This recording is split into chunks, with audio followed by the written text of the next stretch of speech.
guys, today we'll talk about how can you figure out the solution or know how you can do that on your app. So you just follow this ways, then it's going to work with you. So all you have to do, so you just go, so just follow this ways, then it's going to work with you here.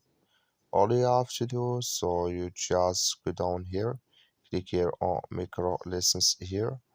So when you just click on it, it's going to take you to this list. It's going to show for you like this here. So then here you select your interest in this list. So here can you select it. So you have right to select interests here. Then you click here on down. Then it's going to add with you. So that's all you have to do. That's all. Thank you for watching. Don't forget to support us by liking, subscribe.